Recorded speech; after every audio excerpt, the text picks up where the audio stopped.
సీతమ్మకు చాలా సంతోషంగా ఉంటుంది. తన పెద్ద కొడుకు రంగాకు పల్లెటూరు అమ్మాయి వెన్నెలనిచ్చి ఘనంగా పెళ్లి చేస్తుంది సీతమ్మ. ఆ రోజు నవదంపతులైన రంగా, వెన్నెల మొదటిసారి కలిసి ఆ ఇంట్లోకి అడుగు పెట్టారు. వాళ్ళని చూసి ఆనందిస్తుంది సీతమ్మ. మీ జంట చాలా అందంగా ఉంది బాబూ. మీకు నాదిష్టే తగిలేలా ఉంది. చూడ చక్కని జంట. ఎప్పుడు నవ్వుతూ మీరు సంతోషంగా ఉండండి. అమ్మా, నాకింత అందమైన భార్య రావడానికి కారణం నువ్వే. నన్ను అర్థం చేసుకునే అమ్మాయిని నాకిచ్చి పెళ్లి చేశారు. అత్తయ్య, మమ్మల్ని ఆశీర్వదించండి.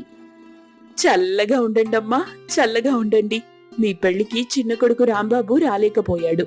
వాడు కూడా ఉండుంటే చాలా బాగుండేది. సిటీకెళ్ళాక వాడు మన గురించి ఎక్కడ ఆలోచిస్తాడు చెప్పమ్మా? నా గురించి ఆలోచించేవాడే అయితే ఈ పాటికి నాతోనే ఉండేవాడు కదా.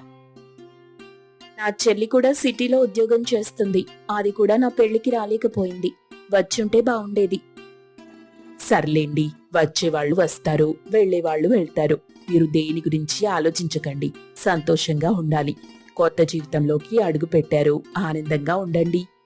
అలా సీతమ్మ మాట్లాడుతూ ఉండగా అక్కడికి రాంబాబు వస్తాడు.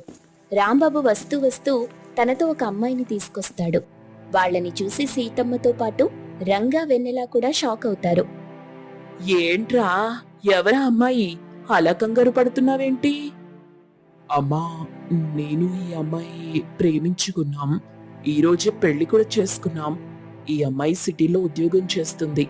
ఉద్యోగం చేసే అమ్మాయిలంటే నీకిష్టం లేదని నాతో చాలాసార్లు చెప్పావు కదా. అందుకే ఈ అమ్మాయితో పెళ్ళంటే ఒప్పుకోవని నేనే తాళి కట్టి తీసుకొచ్చాను. రే, నీకు మతుండే మాట్లాడుతున్నావా? నువ్వేం చేశావో నీకు తెలుస్తుందా? ఆ అమ్మాయి ఎవరో ఏంటో. ఏవండి, ఆ అమ్మాయి ఆ అమ్మాయి ఆ అమ్మాయి ఎవరో నీకు తెలుసా? ఆ అమ్మాయేనండి, నా చెల్లెలు. పేరు హాసిని. సిటీలో ఉద్యోగం చేస్తుందని ఇప్పుడే చెప్పాను కదా, తనే. కొంప ముంచావు కదరా. నాకేం తెలుసనయ్యా ఇలా జరుగుతుందని? ఈ పని చేసే ముందు నాకొక్క మాట చెప్పుండొచ్చు కదరా. నేను చచ్చాననుకున్నావా? కాస్తైనా నీకు బుద్ధుందా? అత్తయ్య, అత్తయ్య, వాళ్ళు కూడా కొత్తగా పెళ్లి చేసుకుని వచ్చారు. వాళ్ళని కూడా ఆశీర్వదించి క్షమించండి అత్తయ్యా. అవునమ్మా, అయిందేదో అయిపోయింది. ఇక మనం ఏం చెయ్యలేం. వాళ్ళని క్షమించి ఇంట్లోకి తీసుకురావడం తప్ప ఇంకేం చేస్తాం చెప్పు? ఇక తన అక్క వెన్నెల కూడా అదే ఇంటికి కోడలిగా రావడం చూసి హాసిని మనసులోనే కోపంతో రగిలిపోతుంది. అందరి ముందు తన అక్క వెన్నెలతో హాసిని అస్సలు మాట్లాడదు. ఇక ఆ రోజు ఇద్దరూ వంటగదిలోకి వెళ్లిన తరువాత వెన్నెల తన చెల్లి హాసినితో మాట్లాడడం మొదలెడుతుంది. ఏంటి నువ్వు చేసిన పని? ఇదేమైనా బావుందా? నాన్నకు చెప్పుంటే నీ పెళ్లి బాగా చేసేవారు కదా. ఆ పల్లెటూళ్ళలో ఎవరికో ఒకరికి ఇచ్చి కట్టబెట్టేవాళ్లు. ఛీ, ఆ ఊళ్లలో ఉండాలంటేనే నాకు అసహ్యం వేస్తుంది. అందుకే కదా నీ నుండి దూరంగా వచ్చి సిటీలో బ్రతుకుతున్నాను. ఇప్పుడిక్కడికి కూడా నువ్వు దాపురించావు. వస్తూ వస్తూనే అత్తయ్యని బుట్టలో వేసుకున్నావు. ఇక నా మాట ఇక్కడ ఏం చెల్లుతుంది చెప్పు? అరే, అలా కోపంగా మాట్లాడితే ఎలాగే? నువ్వు మాట్లాడాల్సిన మాటలే నావి. మనిద్దరం అక్క చెల్లెళ్లమే, శత్రువులం కాదు. ఈ మాటలకేం తక్కువ లేదు. నీకు దూరంగా ఎందుకున్నానో తెలుసా? అక్కడ నీ పెత్తనం ఎక్కువని. ప్రతి విషయంలో అందరూ నీ మాటే గొప్పగా చెప్తారు. నీకంటే ఎక్కువ చదువుకున్నాను. సిటీలో ఉద్యోగం కూడా చేస్తున్నాను. అయినా నాకక్కడ ఎవ్వరూ గౌరవం ఇవ్వరు. అందుకే మీకు దూరంగా బతకాలనుకున్నాను. నేను ప్రేమించిన వాడితో అయినా సంతోషంగా ఉండొచ్చనుకుంటే ఇక్కడ కూడా నువ్వే దొరికావు నా ప్రాణానికి. అదొక అత్త, నువ్వొక చెత్త. చెల్లి, కాస్త మెల్లగా మాట్లాడు. నన్ను తిట్టినా పర్వాలేదు. అవతల అత్తయ్య నీ మాటలు వింటే బాధపడతారు. బాధపడితే పడనివ్వు. నాకు కావాల్సింది కూడా అదే కదా. నువ్వు చూస్తూ ఉండు. ఇక్కడి నుండి నా మొగుణ్ణి లాక్కెళ్ళిపోతాను. సిటీకి వెళ్లి ఇద్దరం సంతోషంగా బ్రతుకుతాం. చూస్తుండు. అలా హాసిని అని అక్కడి నుండి వెళ్ళిపోతుంది. తన చెల్లి అలా మాట్లాడడం చూసి వెన్నెల బాధపడుతుంది. ఇక వారం రోజులు గడుస్తాయి. ఒకరోజు రాత్రి వెన్నెల వంటలు చేస్తుంది. అందరూ భోజనానికి కూర్చుంటారు. ఇక అందరికీ వంటలు వడ్డిస్తుంది వెన్నెల. హాసిని మాత్రం తన అత్తను కూడా పట్టించుకోకుండా వడ్డించుకొని తింటూ ఉంది. అది చూసిన సీతమ్మ, అరే ఏంటమ్మా, నీ అక్కతో పాటు నువ్వు వడ్డించొచ్చు కదా. మీ ఆయన తిన్న తరువాత నువ్వు తినకుండా ఇలా ముందుగానే తింటున్నావు? ఆకలేసిందా? ఇక్కడ తినడానికి నియమ నిబంధనలుంటాయా అత్తయ్య? ఎవరి పాటికి వాళ్ళు తినొచ్చు కదా. అమ్మా, అది మేం సిటీలో మాకు నచ్చినప్పుడు నచ్చిన వంటలు తింటామమ్మా. అదేం పద్ధతిరా? అలాంటి పాడు పద్ధతుల వల్లే అనారోగ్యాలొస్తాయి. అలా సీతమ్మ మాట్లాడుతుండగా హాసిని కోపంతో ఊగిపోతుంది. అది కాదు రాంబాబు, ఈ వంటలు నీకేమైనా నచ్చుతున్నాయా? వీటిని తింటుంటే నాకు వాంతొచ్చేలా ఉంది.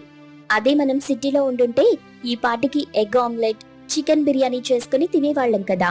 ఇంకా ఎన్ని రోజులు చెప్పు ఈ చప్పిడి వంటలు తినలేకపోతున్నాను అంటూ హాసిని అక్కడి నుండి వెళ్ళిపోతుంది. హాసిని అలా అనడంతో కోప్పడుతుంది సీతమ్మ.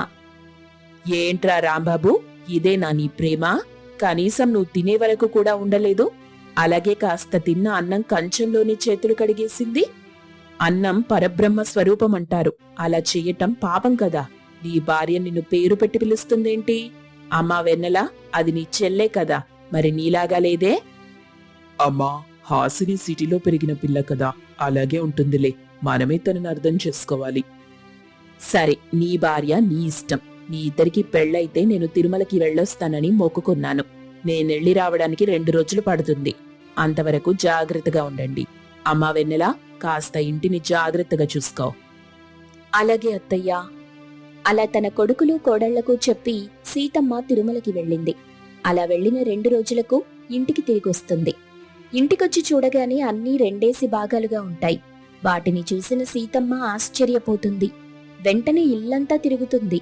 వంటగదిలో అయితే అన్నీ వేరువేరుగా ఉంటాయి. వాటిని చూసి ఆశ్చర్యపోయిన సీతమ్మ బిగ్గరగా అరుస్తుంది. ఇక ఆ అరుపుతో వెంటనే అక్కడికి రంగా వెన్నెలా వస్తారు. మరోవైపు నుండి హాసిని రాంబాబు వస్తారు. ఏంట్రా, 2 రోజులు ఇంట్లో లేకపోయేసరికి ఇల్లు 2 ముక్కలైనట్టుగా ఉంది. ఏం జరిగింది? అమ్మా వెన్నెలా, ఏమైంది? అమ్మా, సిటీలో ఉన్న మాకు ఇక్కడి వంటలు సరిగా పడటం లేదు. అందుకే మేం విడిగా వంటలు చేసుకుంటున్నాం. విడిగా చేసుకోవటమే కాదు, విడిగా తింటున్నారు కూడా. ఇంటిని చూస్తేనే అర్థమవుతుంది. నేను ఈ ఇంటిని ఎలా ఉండకూడదనుకున్నానో అలాగే ఉందిప్పుడు. చూడమ్మా, ఇది మీ కాలం కాదు, ఇప్పుడు నడుస్తుంది మా కాలం. మేమెలా బ్రతకాలో మాకు తెలుసు. రేయ్ రాంబాబు, అమ్మతో మాట్లాడే మాటలేనావి? కాస్త ఆలోచించి మాట్లాడరా. అంటే ఇప్పుడు మేం మీ బానిసల్లాగా బ్రతకాలా? మేం చిన్నపిల్లలనుకుంటున్నారా? ఇంకా మీరు చెప్పినట్టు వినేంత స్థితిలో మేం లేము. హాసిని, ఏంటి ఆ మాటలు? అత్తయ్యతో మాట్లాడే మాటలేనావి? మర్యాదగా మాట్లాడు. పెద్దవాళ్లని గౌరవించటం తెలుసుకో ముందు. హోయబ్బో, నువ్వే చెప్పాలి నాకు. ఇక చాలు, మీరు చెప్పినట్టు వినాలంటే కుదరదు. వెళ్ళి మీ పనులు మీరు చూసుకోండి. ఏవండి, మీరింక గదిలోకి రండి. అలా హాసిని తన భర్త రాంబాబుని తీసుకుని గదిలోకెళ్ళింది. ఇక తన కుటుంబాన్ని చూసి బాధపడుతుంది సీతమ్మ. మరుసటి రోజు ఉదయాన్నే వంటింట్లో విడివిడిగా వంటలు చేస్తున్న తన కోడళ్లని గమనిస్తుంది. అత్తయ్య, తినడానికేమైనా కావాలా? ఏవైనా కూరలు చేయమంటారా? చెప్పండి అత్తయ్యా. అదేం లేదమ్మా, మీరు వంట చేస్తుంటే చూడ్డానికొచ్చాను. చాలా చక్కగా పెట్టుకున్నావమ్మా. నీ వంటగది చాలా శుభ్రంగా ఉంది. పోపుల డబ్బాలు, కూరగాయలు అన్నీ బాగా సర్దుకున్నావు. ఇక వెన్నెలతో అలా మాట్లాడుతూ కాస్త పక్కకొచ్చి చూసింది. అక్కడికొచ్చిన వెంటనే కుళ్ళు కంపు కొడుతుంది. ముక్కు మూసుకుంది సీతమ్మ. అరే, ఇక్కడేదో ఎలుక చచ్చిన వాసన వస్తుంది. ఈ వాసన భరించలేకపోతున్నాను. సీతమ్మ అలా అంటూ ఉంటే అక్కడే హాసిని వంట చేస్తూ తన అత్తని గమనిస్తుంది. అది ఎలుక చచ్చిన వాసన కాదు, నిన్నటి చికెన్ కీమా వాసన. దాని వాసన అలాగే ఉంటుంది. తింటే భలే ఉంటుంది. కాస్త తిని చూడండి, మీరు కూడా బావుందంటారు. ఏంటమ్మా, నీ సామాన్లు ఇలా పెట్టుకున్నావేంటి? అంత చిందరవందరగా ఉంది. మరోవైపు ఎక్కడి డబ్బాలు అక్కడే పడున్నాయి. ఇంకోవైపు ఈ కుళ్ళిన మాంసం ఇక్కడే పెట్టుకున్నావేంటి? దేవుడా, దీన్ని చూసి భరించలేకపోతున్నాను. వంటగది ఎలా ఉంటే ఏంటిప్పుడు? ఇదొక చెత్త గది అంతే. ఇదేం నిద్రపోయే గది కాదు కదా. హాసిని అలా మాట్లాడుతూ మాట్లాడుతూ కళ్ళు తిరిగి కింద పడిపోయింది. అది చూసి భయపడిపోయిన వెన్నెల సీతమ్మ హాసినిని ఆసుపత్రికి తీసుకెళ్లారు. డాక్టర్ వైద్య పరీక్షలు చేసిన తరువాత హాసినిని తిట్టాడు. ఏంటమ్మా నువ్వు? తినే తిండి మంచిదైతే ఆరోగ్యం కూడా బాగుంటుంది. 2-3 రోజులు నిల్వ ఉంచిన మాంసం తినటం వల్ల కడుపులో సమస్య మొదలైంది. ఇలాగే తింటూ ఉన్నావంటే నీకు పిల్లలు పుట్టే అవకాశం కూడా తగ్గిపోతుంది. ఇకనైనా జాగ్రత్తగా ఉండమ్మా. మంచి ఆహారం తీసుకో. మందులిచ్చాను, అవి వాడండి, తగ్గిపోతుంది. ఇక ఇంటికెళ్ళొచ్చు. చూడమ్మా హాసిని, సిటీలో పెరిగితే మీకు మీరే అన్నీ తెలుసు అనుకుంటారు. వంటగదంటే మనకు ఆరోగ్య కేంద్రం లాంటిది. నిద్రపోయే గది శుభ్రంగా లేకపోతే నిద్ర పట్టదు కదా. అలాగే వంటగది సరిగ్గా లేకపోతే మన ఆరోగ్యం కూడా సరిగ్గా ఉండదు. సిటీలో నువ్వు ఏవైనా తినొచ్చుగాక, కానీ ఒక్క విషయం గుర్తుపెట్టుకో, పల్లెటూరి భోజనం తింటే కడుపు నిండి సంతృప్తిగా ఉంటుంది. సిటీలో అలా కాదు, ఏది తిన్నా తిన్నట్టుండదు. నువ్వు మా మాట వినకపోయినా పర్వాలేదు, ఆ 2 విషయాలను మాత్రం పాటించమ్మా. అలా అని సీతమ్మ అక్కడి నుండి బయలుదేరుతుంది. ఇంతలో హాసిని తన అత్తయ్య కాళ్ళు పట్టుకుని, క్షమించండి అత్తయ్య, మిమ్మల్ని అక్కని చాలా బాధ పెట్టాను. సిటీలో పెరిగిన పొగరుతో మర్యాద లేకుండా ప్రవర్తించాను. నన్ను క్షమించండి. నీ తప్పు నువ్వు తెలుసుకున్నావు, ఇక నీలో మార్పు వచ్చినట్టే. పదమ్మ వెళ్దాం. అలా హాసిని తన తప్పు తెలుసుకొని అప్పటి నుండి తన అక్క అత్తయ్య చెప్పే మాటలు వింటూ సంతోషంగా బ్రతుకుతుంది. కాంతమ్మకు తను కొద్ది రోజుల్లో చనిపోతానని తెలుసు. ఇప్పుడు తన జీవితం గురించి కాదు, తన 2 కూతుర్లు వెన్నెల హాసిని గురించి ఆలోచిస్తుంది. కాంతమ్మకి క్యాన్సర్ వల్ల రోజులు లెక్కబెడుతూ ఉంది. ఆ విషయం కూతుళ్ళకి చెప్పదు. అదే సమయంలో ఎదిగిన తన 2 కూతుర్లని చూసి కుమిలిపోతుంది. భగవంతుడా, నేనేం తప్పు చేశాను తండ్రి? నా బిడ్డల పెళ్లిళ్ళు చూసే భాగ్యం నాకు లేదా? కన్న పేగు తెంచుకొని పుట్టిన నా బిడ్డల ఆనందం నేను కల్లారా చూడలేనా? ఎందుకు తండ్రి ఈ దరిద్రపు రోగమిచ్చి నా బ్రతుకును చీకటి చేశావు? అలా ఏడుస్తున్న కాంతమ్మ వద్దకు వెన్నెల హాసిని వస్తారు. వాళ్ళని చూసి కాంతమ్మ కన్నీళ్లు తుడుచుకుంటుంది. ఇక అవేం తెలియని కూతుర్లు, అమ్మా అమ్మా, ఇంకో వారం రోజుల్లో వినాయక చవితి పండగొస్తుంది కదా, నాకు చెల్లికి కొత్త బట్టలు తీసివ్వవా? నాకైతే ఈసారి పట్టు చీర కావాలి. చీర కట్టుకుంటే నేను చాలా బాగుంటానని నువ్వే కదా అమ్మా చెప్పావు. చెల్లి, నేను కూడా బాగుంటానే. అయితే ఇద్దరికి ఈసారి పట్టు చీరలే తెమ్మంటే పోలే? ఏమ్మా, ఇద్దరికి పట్టు చీరలు తీసుకొచ్చివ్వవా? చూడండమ్మా, ఈసారి నా దగ్గర డబ్బు లేదు కాబట్టి చీరలు కొనిపెట్టలేను. ఈ సంవత్సరం పండుగ చేసుకోలేం. వచ్చే ఏడాది కావాలంటే మీరు వినాయక చవితి పండుగను ఘనంగా చేసుకోండి. అదేంటమ్మా, వచ్చే ఏడాదికి నువ్వుండవా ఏంటి? మమ్మల్ని పండుగ చేసుకోమంటున్నావు? అది కాదమ్మా, పెళ్ళిడికొచ్చారు కదా, వచ్చే ఏడాదికి ఇంట్లో ఉంటారో ఉండరో, మీ అత్తగారిళ్లలో ఉంటారో, అలా చెప్పాను నేను. ఏంటమ్మా నువ్వు, ఈసారి మేమెంతో ఘనంగా వినాయక చవితి చేసుకుందామనుకుంటే నువ్వేంటిలా అంటున్నావు? చెప్పేది అర్థం చేసుకోండమ్మా, నాకు జ్వరంగా ఉంది, ఒంట్లో బాగుండటం లేదు, డబ్బులు లేక వైద్యం కూడా చేయించుకోవట్లేదు. ఈ సమయంలో మీరొచ్చి చీరలు కావాలని మారం చేస్తే ఎలా? సరే అమ్మా, చెల్లికి నేను నచ్చి చెప్తానులే, నువ్వేం కంగారు పడకు. ఒంట్లో బాలేదు కదా, వెళ్ళి విశ్రాంతి తీసుకో. అలా కాంతమ్మతో చెప్పి వెన్నెల హాసినీలు ఊరివైపు నడుస్తారు. కొంత దూరం వెళ్లిన తరువాత వాళ్ళకి వినాయక విగ్రహాలు అమ్ముతున్న రంగా కనిపిస్తాడు. అతని వద్ద చిన్ని చిన్ని వినాయక విగ్రహాలు చాలా ఉంటాయి. రంగురంగుల విగ్రహాలని చూసి ఆనందిస్తారు వెన్నెల హాసిని. అరే, వినాయక ప్రతిమలు భలే ఉన్నాయే! అవునక్క, భలే ముద్దుగా ఉన్నాయి రంగురంగుల వినాయకులు. దేవుళ్లకు రంగులు ఈ మధ్య వేస్తున్నారు. మనుషులు స్వార్థం, అసూయ, ద్వేషం లాంటి రంగులతో బతుకుతున్నట్టు ఆ దేవునికి కూడా రంగు రూపురేఖలు మారుస్తున్నారు. నిజం చెప్పాలంటే భక్తికి ఎలాంటి రంగు అవసరం లేదు. కల్మషం లేని స్వచ్ఛమైన మనసుతో ఆ వినాయకుణ్ణి ఆరాధిస్తే అంతే చాలు. అరే భలే చెప్పావే, నువ్వు చాలా బాగా మాట్లాడుతున్నావు వెన్నెలా. అది సరేగాని, ఏంటి నువ్వు వినాయకుడి ప్రతిమలు అమ్ముతున్నావు? అవునవును, ప్రతి ఏడాది ఇదే కదా మేము చేసే వ్యాపారం. కాకపోతే మా నాన్న చేసేవాడు, ఈసారి ఆయన లేడు, అందుకని నేను చేయాల్సి వచ్చింది.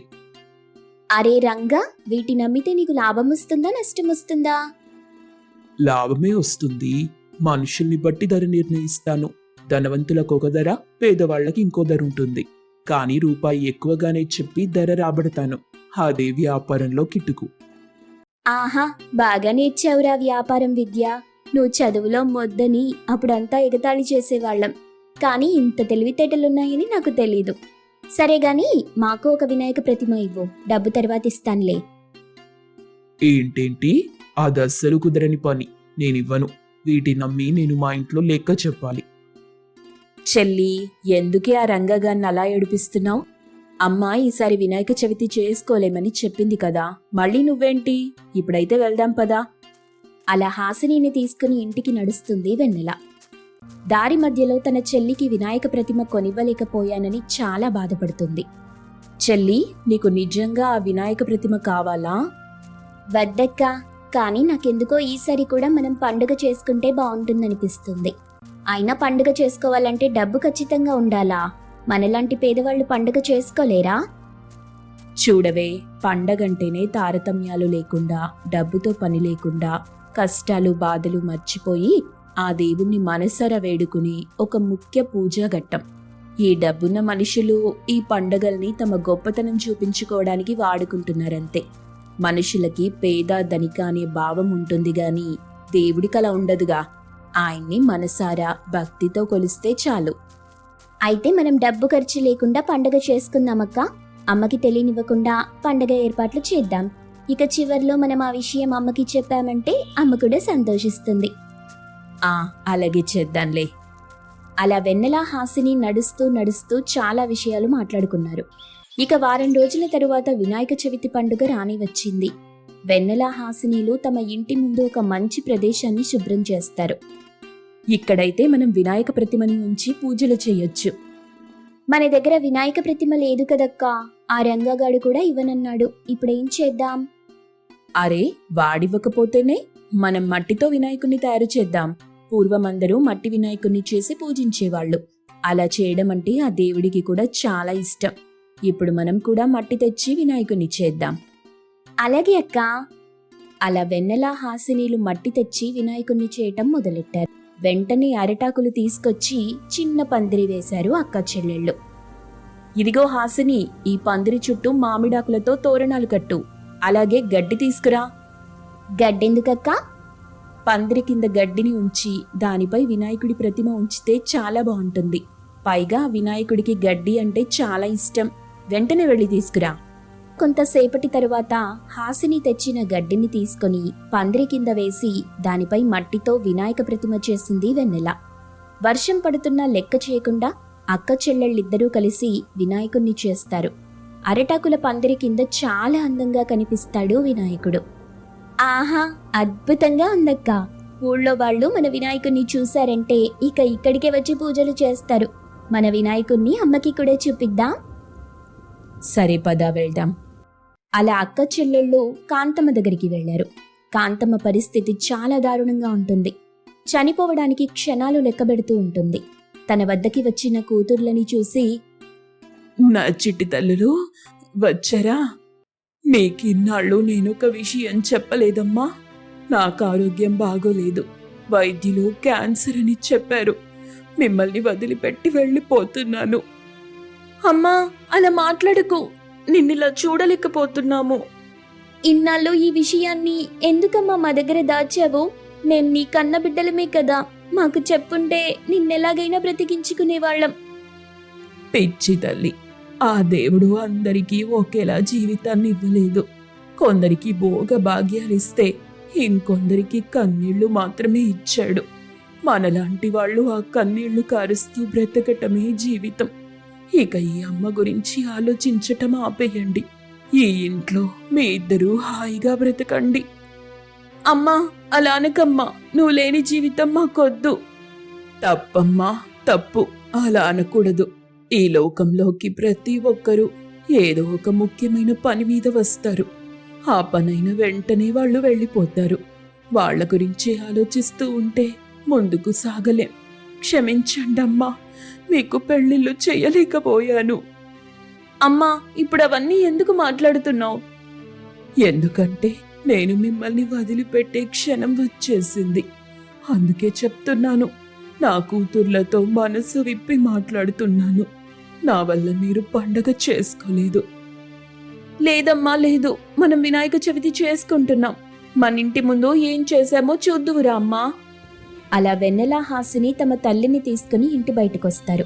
ఓవైపు వర్షం పడుతున్నా వాళ్ళు వర్షం లెక్క చేయకుండా కాంతమ్మని తీసుకుని వినాయక ప్రతిమ ఉన్న ప్రదేశానికి తీసుకొస్తారు. అక్కడున్న మట్టి వినాయకుణ్ణి చూసి కాంతమ్మ కన్నీళ్లు పెట్టుకుంది. ఓ బొజ్జ గణపయ్య, కనులారా నీ రూపాన్ని చూశాను. నాకింతే చాలు. నా బిడ్డల్ని జాగ్రత్తగా చూడు తండ్రి. ఇక నువ్వే వాళ్ళకి దిక్కు అంటూ కాంతమ్మ విగ్రహం ముందు చనిపోయింది. తమ తల్లి చనిపోవడంతో వెక్కి వెక్కి ఏడుస్తారు వెన్నెల హాసిని. ఇక కాంతమ్మ పరిస్థితి అలా అవడంతో దేవుడిపై వాళ్ళకి కోపం వస్తుంది. ఆ కోపంలో వినాయకుణ్ణి చూసి, నీకిది న్యాయమేనా తండ్రి? అందరికీ వరాలిస్తావుగా, నీ భక్తుల్ని బాధ పెట్టావు కదా, కానీ మమ్మల్ని ఎందుకు ఇలా బాధ పెడుతున్నావు? మా అమ్మేం తప్పు చేసింది? మేమేం తప్పు చేశాం? నీ విగ్రహం పెట్టి పూజించడమే మేం చేసిన తప్ప? పేదరికంలో ఉన్నా కూడా మేం నీ విగ్రహం చేసి పూజిస్తున్నాం, కానీ నువ్వు మాత్రం అలా చూస్తూనే ఉన్నావు. మా బాధలు నీకు వినిపించడం లేదా? అలా వెన్నెల హాసినిలు గుండెలు పగిలేలా ఏడుస్తూ వినాయకుణ్ణి వేడుకుంటారు. అప్పుడే ఆ వినాయక ప్రతిమ నుండి ఒక వెలుగొస్తుంది. ఆ వెలుగు కాంతమ్మపై పడింది. చనిపోయిన కాంతమ్మ మళ్లీ ప్రాణాలతో పూర్తి ఆరోగ్యంగా మారుతుంది. అది చూసి అక్క చెల్లెళ్ళు చాలా సంతోషిస్తారు. స్వామి, తండ్రి, దయమయ్య, కోరిన కోరికలు తీర్చే మూషిక వాహన గణనాథ నమో నమః. గణపతి బప్పా మోరియా, జై బోలో గణేష్ మహారాజ్ కి జై. గణపతి మహారాజ్ కి జై. గణపతి మహారాజ్ కి జై. గణపతి మహారాజ్ కి జై. అలా పేద అక్క చెల్లెళ్ల తల్లిని బ్రతికించి గణనాథుడు వాళ్ళకి మరో జీవితాన్ని ప్రసాదించాడు. వినాయకుడి నామాలు పఠిస్తూ అక్క చెల్లెళ్ళు దైవభక్తిలో మునిగిపోతారు.